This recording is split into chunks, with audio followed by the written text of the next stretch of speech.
I don't want my daughter to think this is okay because this is not okay. And I've been crazy enough to accept this, and I ain't accepting no more. You got to get better. And when she said that, I started realizing if I want to grow in life, I got to get better. Not only in how I communicate, but in all areas of my life. But we know that communication, everything in life, in my opinion, starts and ends with communication. I had to get better at that. Welcome to another edition of the Expose and Expand podcast show. I'm the man with the plan, Jeremy Mathis. I'm your other host, Joshua. I'm going to give you the game, Mathis. And again, guys, welcome to another edition of the Expose and Expand podcast show, where we expose you to the ideas, the strategies, the struggles, the failures, the people and the experiences that have gotten us from zero to millions. Exciting one today, my boy. Something that we've talked about in past episodes.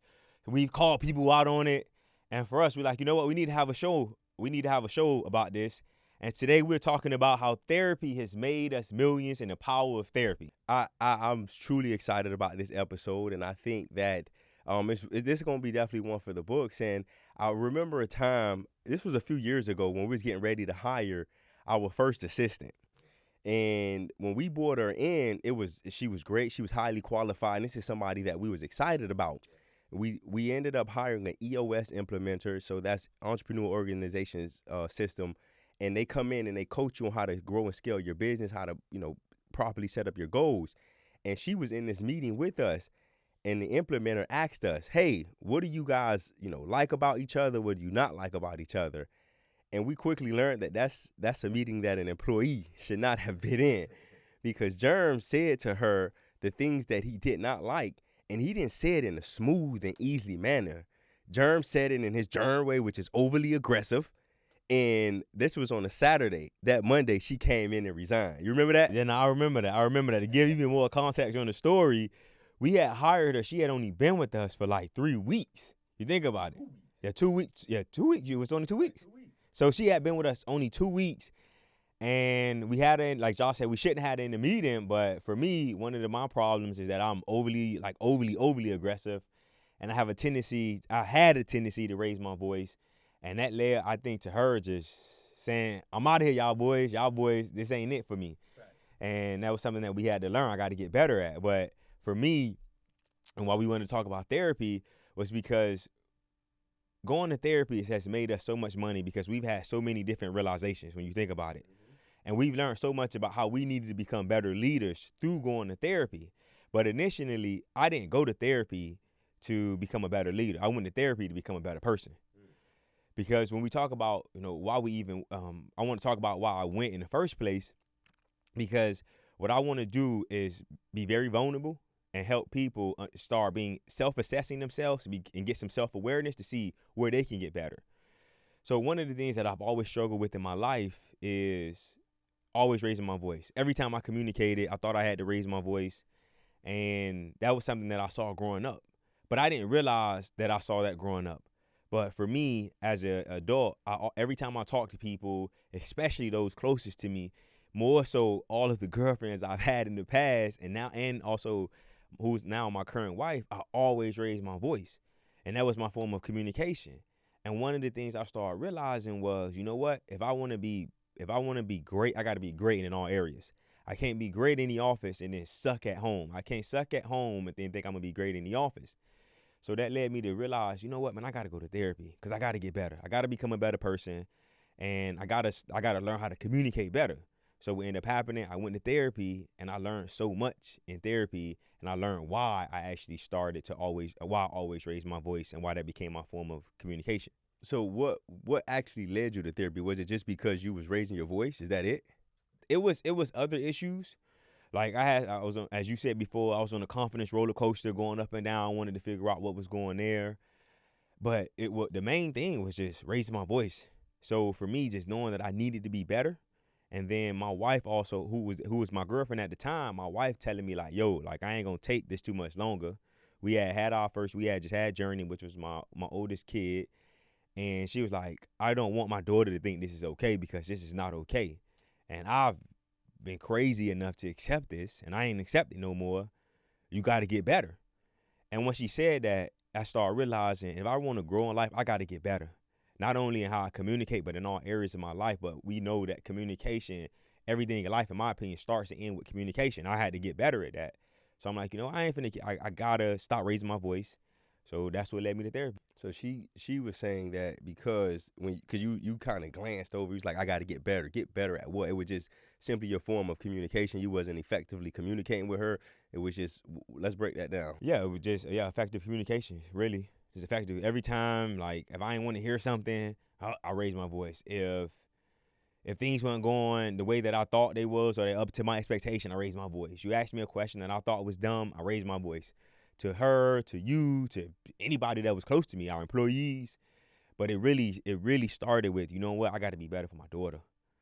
I got to be better for my daughter because my daughter cannot think that this is okay. So that was really the impetus for me to say, you know what, let me get there. So what about you? I know you done did several bouts of therapy. What led you? For me, the biggest thing that led me to therapy was my curiosity. It was my curiosity about myself. Why am I always angry? Why am I easily upset? Why am I easily triggered? Why am I such a people pleaser? Why am I not happy with who I am? Why am I not happy with where I was at that point in my life? So it's just that curiosity about Joshua and trying to understand, like, why am I having these thoughts? Why am I having these feelings? Why am I having these patterns of behavior? So it was those things that said, you know what? Let me go and take a deeper look and let me go get some professional help or professional advice on why I'm having these issues and how can I overcome those issues. How long were you having all of those issues before you actually went to therapy? It was a long time. I don't even remember. It was like years of having these thoughts and having these feelings and having those feelings. And for me, it was you think about how we was raised and what is become normal in our society. You don't got to talk to nobody. You don't need no help. You ain't crazy. Don't go tell people your problems and what's going on. So for me, I just thought that, hey, I just had to be man enough to deal with what I was going through and don't go get help from nobody. So for me, like for a long time, that was my way of thinking. Because you think about it when we were kids, and I'm pretty sure a lot of our audience struggle with this as well, where your family, or especially in our community, in the black community, where it's always hide your problems. Don't go talk to nobody. Don't tell nobody what's going on in this house. What happens in this house stays in this house. You know, and that is the wrong way to think. That is the wrong way to operate. If you going through something, if you struggling with something, if you feel a certain way, you need to go talk to somebody about that so that they can help you break down and understand where those thoughts and where those feelings are coming from. So you just said a lot, and one of the things that came to my mind was courage. I think it takes courage in order to go and do things differently. What gave you the courage to go, be vulnerable, and to do something that was outside the norm for you, which was go to therapy? Man, you get sick and tired of being sick and tired, and you've tried all the other options. You know, you try to go talk to your friends. They don't give you good advice. You try to go talk to this person. But so for me, it's just like, let me try. If I want a different result, I got to try something different. If I want a different output, I got to give a different input. So for me, it's just like, hey, this is something. And again, just being around the right people, they've said, hey, as we started to grow and get around the right people, we start understanding it's okay to go talk to somebody. It's okay to be vulnerable and share exactly what's going on in your life, the thoughts and the feelings that you're having with a trained professional who can help you unpack that. So for me, man, it was just like, hey, let me try something different. And for me, it was one of the greatest decisions I've ever made. If I had the little thing, dun, dun, dun, dun, dun, look at that boy, drop it, burr, burr, burr. You were dropping some gems there, like different input. If you want a different output, you got to give a different input. And a lot of people need to start understanding that. For me, that was the same thing for me. I just wanted a different output. I wanted my output. I wanted my communication to be better. And I didn't want to continue to be angry germ for no reason. Yeah. And for me, it was more so the same thing. For years, I was easily triggered. For years, I was raising my voice at my kids. For years, I was dealing with a woman at the time, or even with my ex, the kid's mom, raising my voice. Right, for no reason, not knowing how to manage and deal with my emotions. Why am I so easily triggered? And when you go to therapy and you be honest with yourself and you be honest with who's on the other side of the table, they help you unpack that and they help you break that. So for me, that stems from a lot of the trauma that I dealt with that I went through as a kid and I haven't dealt with yet. So that my therapist helped me unpack all of the trauma that I was going through. right? And then I release myself of that trauma. Now your boy free. You free? Free ski. Flying like a bird. Free ski, my boy. So when you say you went there, you unpacked it a lot. Let's talk about what some things that you learned in therapy that you unpacked.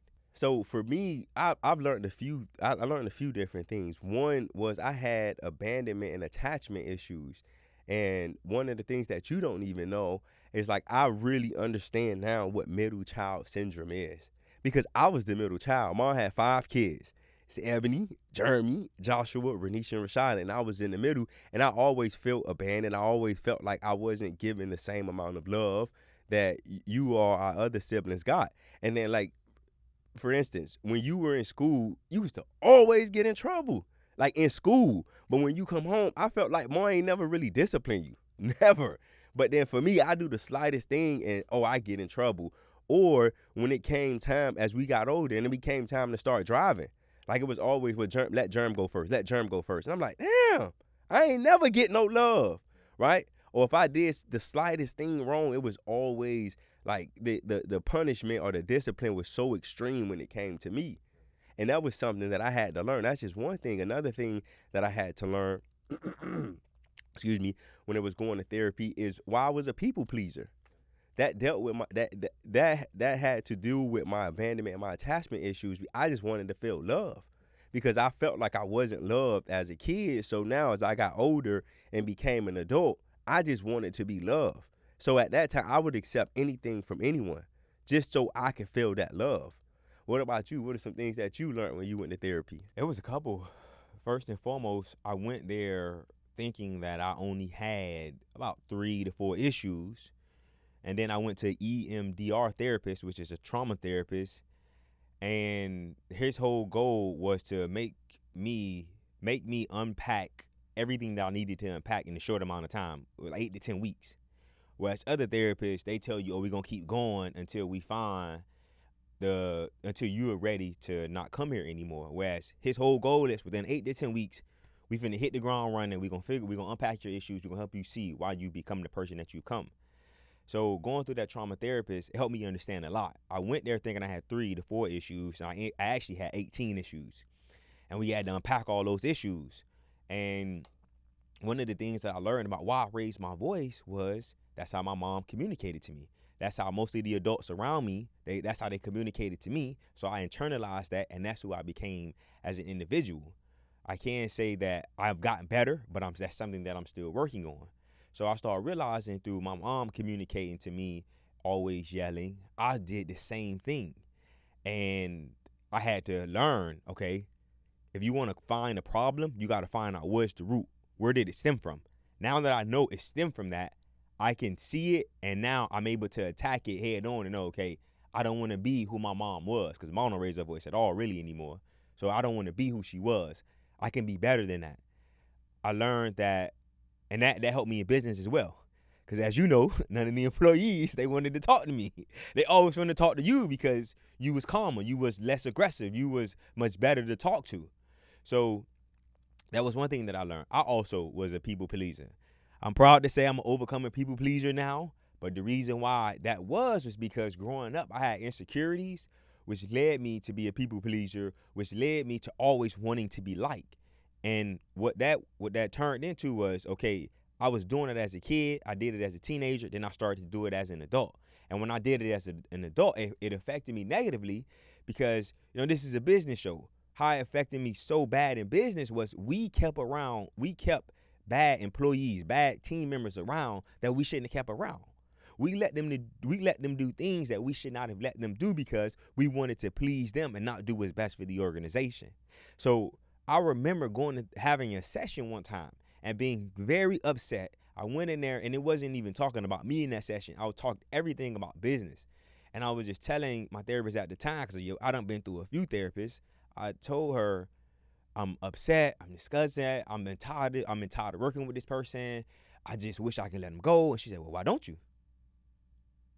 Ooh, damn, I started thinking, why don't I? She said, Jeremy, one of the things that I've realized about you is that you like to please people. It's that you want to be liked by everybody. And that's not something good. especially if you want to excel in business, because it's gonna be times where people gonna do things that you gonna like, and if you want to please them, you ain't gonna speak up. But if you want to do what's best for the organization, you become a better leader. So going to therapy helped me solve over 18 issues. But the main three, which one I didn't even talk about, was number one, stop raising my voice. Number two, stop being a people pleaser. And then number three, my daddy issues, and understanding that I had daddy issues helped me become more of a confident person.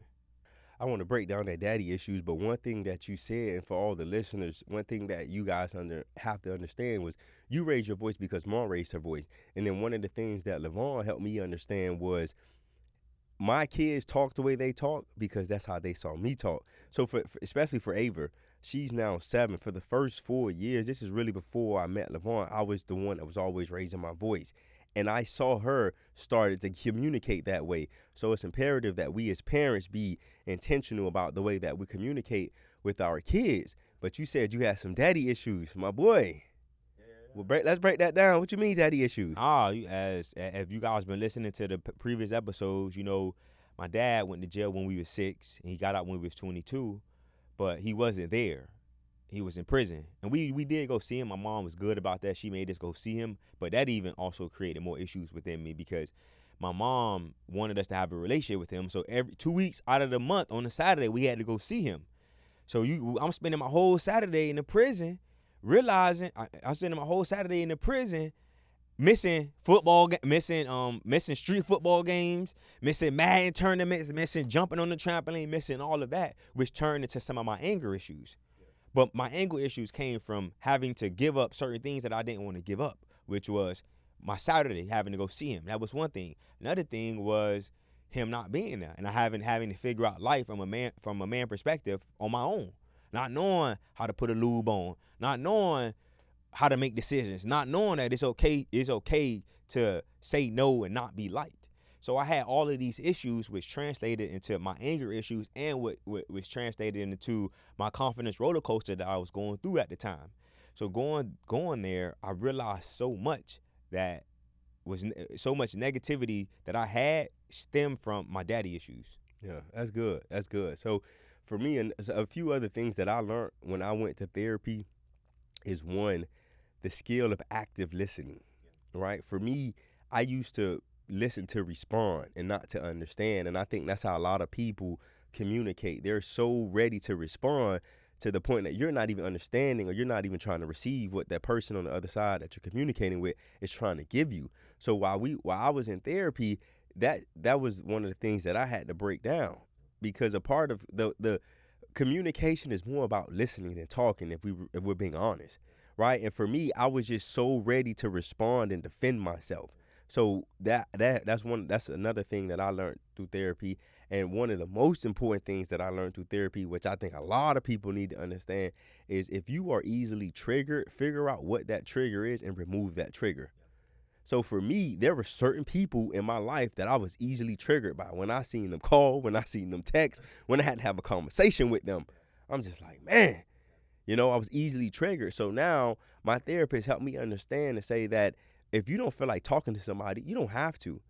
A part of me being a people pleaser was the fact that I thought I needed to talk to people right when they wanted to talk to me, or text people back right when they text me, right? So now my therapist helped me understand that it's okay to tell people, hey, give me a second. It's okay to say, hey, I'll talk to you later. It's okay to, when I'm on the phone with you and you say something that I don't like, it's okay for me to say, you know what, let me call you back.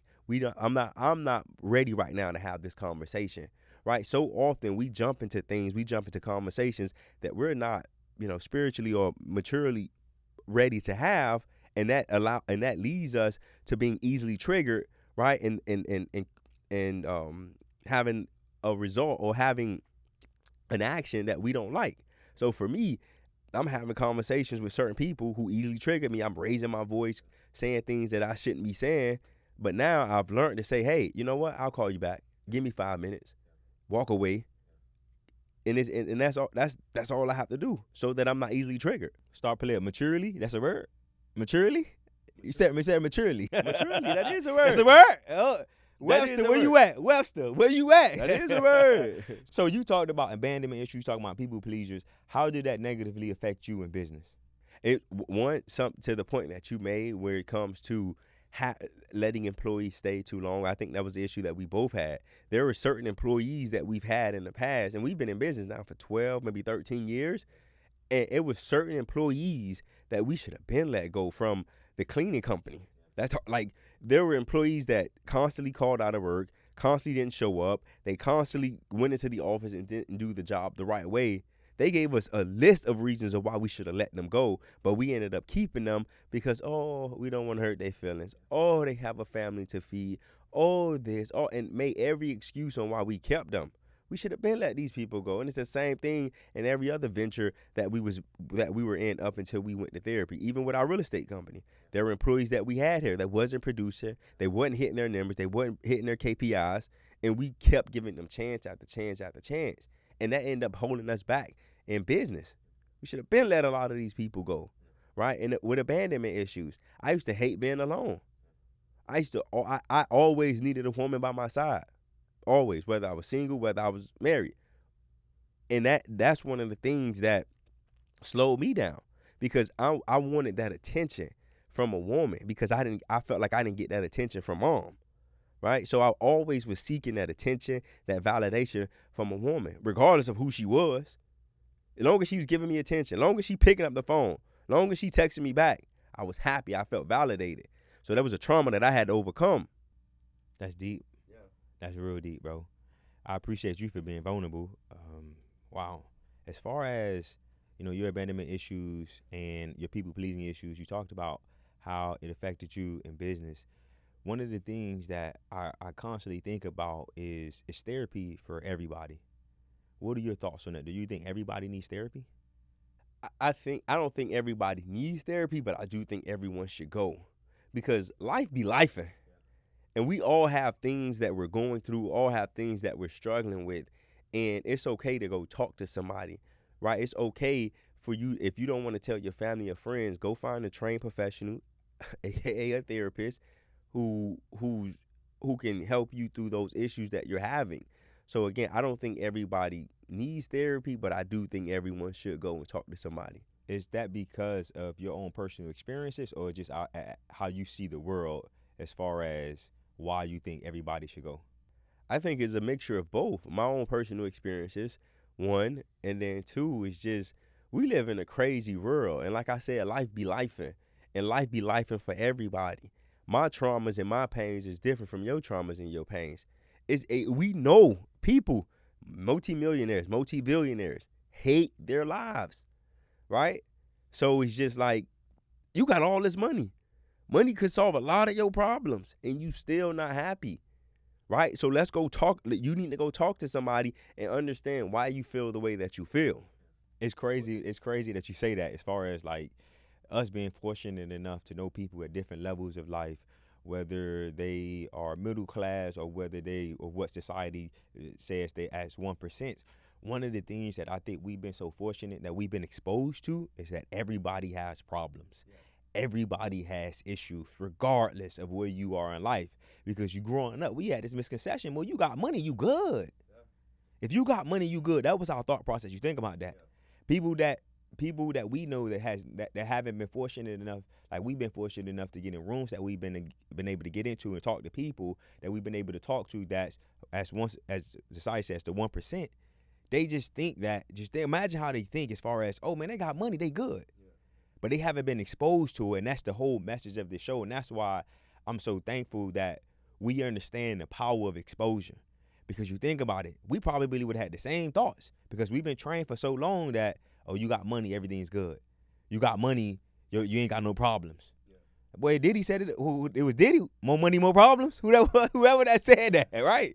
And then as we're starting to get more money, we're starting to understand that whole statement. What was you gonna say? What would you say? Like, do you think therapy is something that everyone should go to? I would kind of mirror your response in that everybody doesn't need to go, but everybody should. And as you were sitting, I was like, do I really believe that? Do I really think that way? Because I've always been I used to be, I heard you say that, I used to always be a proponent of everybody needs it. Like needs it as opposed to they should go. It's just two totally different things. But then when you said it, I'm like, damn, that is a great perspective and that's a great way to look at it. So yeah, I would mirror your response and say everybody should go, but everybody doesn't necessarily need to. But I do think when you go, you can realize so much about yourself. And that's why people should go, because you start to realize, why am I the way that I am? Because everybody got their little quirky ways. Some people organize, some people dirty like Josh.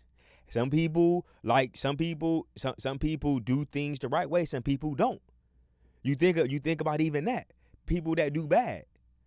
I don't think anybody is born a bad person. I truly believe that. At what point in your life did you decide that think that doing bad things or things that will harm other people is okay? I truly believe it's something along somebody's life that helps them become a bad person. If you go to therapy, you can start realizing, damn, the reason why I do bad things is because at some point in my life, you think about it, another situation. At some point in my life, my mama told me it's okay to steal. My mama told me in order to handle your problems, you need to put your hands on people. You think about that. Think about how many people that we knew growing up that was told those things where, oh, this is how you solve your problem. If somebody hits you, you better hit them back. There's certain things. Let's be clear, guys. My mom ain't never tell us to steal. No. I'm just saying. I ain't steal. Cause he talking about mama. Hey, my mama ain't never tell us to steal. I'll beat you talking about my mama like that. No. I said that some people, moms have told them that though. We know some people who growing up, who they moms like, oh, it's okay to take it if you don't got it. You think about it. No, I get you, but I'm just letting y'all know. My mama ain't never tell us to steal. But what you went to therapy, you learned a few things in therapy. How has therapy helped you become a better person, and how has that helped you become a better businessman? Number one, first and foremost, we talked about it. I do what's best for the organization, not what's best for one person. I'm not so concerned about if this employee got to take care of their family. I'm more so concerned about everybody in this organization got to take care of their family. And you only as strong now as a business, and now being in business, I understand the saying, you're only as strong as your weakest link. So if your weak link is very weak, then that's your whole organization is weak. So now, and me not being a people pleaser anymore, I do what's best for the organization. Number two, how therapy has made me better in business is my ability to communicate. I ain't perfect, guys. Don't think when you go to therapy, everything gonna be solved and everything gonna be perfect, because I know I'm not gonna be able to change 32 years in 32 days. So I don't want nobody to go to therapy and think, oh, I'm finna be healed right away. Am I a better communicator? Yes. Am I the best? No. I still have so much room to grow. But now I'm aware of it. Now as it starts to fluster up inside of me, where I feel like I got to raise my voice, I'm aware, like, you know what? I don't have to be who my mom was. I'm a better person. I'm different. So my communication has gotten better. What about you? For me, therapy's helped me. Again, I've learned so many things, and it's resulted, number one, I'm more productive at work. Because before I went to therapy, I would allow the external to impact what was going on in business. All my personal issues would affect what was going on in business. So I learned to separate the two. And by me separating the two, I'm more of a productive person. Right now, when I'm at work, family knows from 7 in the morning to 1 is my time block. My therapist helped me understand the importance of time blocking. When I time block, don't call me. If something is happening major, yes, reach out to me. But if it's not important, if it's not major, don't call me. I'm more productive. And then two, another thing that has helped me is become a better leader. I had an issue with raising my voice as well, right? So I don't have to raise my voice to get my point across. It has helped me become a better dad.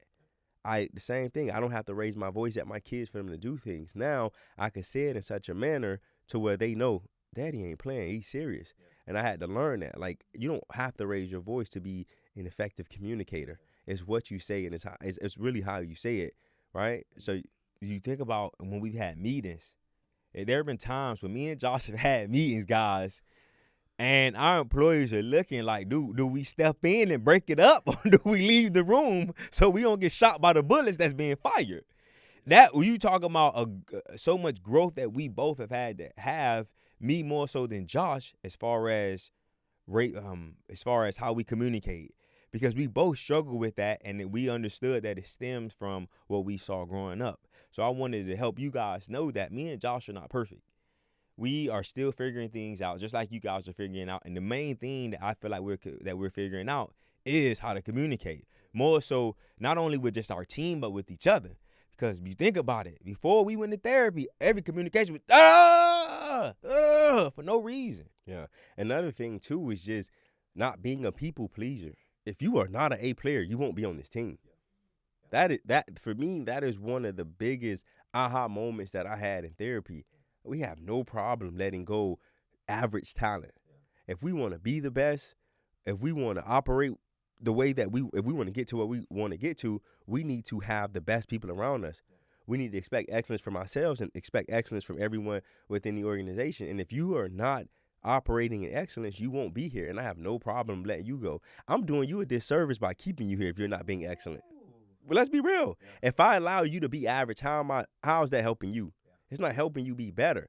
If you want to be excellent, if you want to be great, I got to make sure that you're operating in that greatness that's within you. And if you're not, this is not the place for you. One of the things that if you guys are listening intently, you keep hearing me and Josh say the same thing over and over. And this not even intentional. We keep talking about the people pleasing issue that we had and how that led us to keep bad talent around, which really did this disservice from us, and it really affected our income for years. It really affected our income. So going to a trauma therapist, figuring out that we have to be better as leaders. Now our income is starting to make some type of strides, because now if you ain't the best, you can't be with us.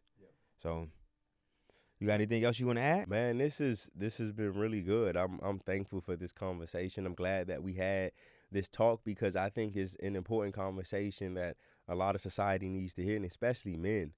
Like, fellas, it's okay to go talk to somebody. It's okay to go be vulnerable and share the ways that share the thoughts that you're having, the feelings that you're having. If there is a certain behavior pattern that you're not happy with, go explore it and break that down and understand why you're having those thoughts and those feelings. So I'm excited about this. Guys, and like Josh said, just to piggyback off what he just said, as far as the fellas, you're not weak because you want to talk to somebody about your issues. You're not weak when you're being vulnerable and letting people know your deepest, darkest secrets. We all have them. We all have our issues. We all have our problems. So they don't make you a weak man. But I'm very excited about what this conversation is going to do for people. I truly believe that it's going to help a lot of people start to become self-aware, which that self-awareness is going to lead down the road of to curiosity. And then that curiosity, I hope, will translate into you figuring out, okay, figuring out what therapist I need to go see, and going there, being vulnerable, and helping you become a better person. Yeah. So again, man, thank you guys for listening. Thank you guys for tuning in. If you guys got value, make sure you share this with someone else. As you guys know, exposure leads to expansion. So continue to expose other people to these conversations. And again, man, we have our gentleman's agreement. So make sure, guys, please do us a favor. Make sure you like, subscribe, and share it with someone else, and leave us a review as well. Yes, guys. Expose and expand. Peace. Peace.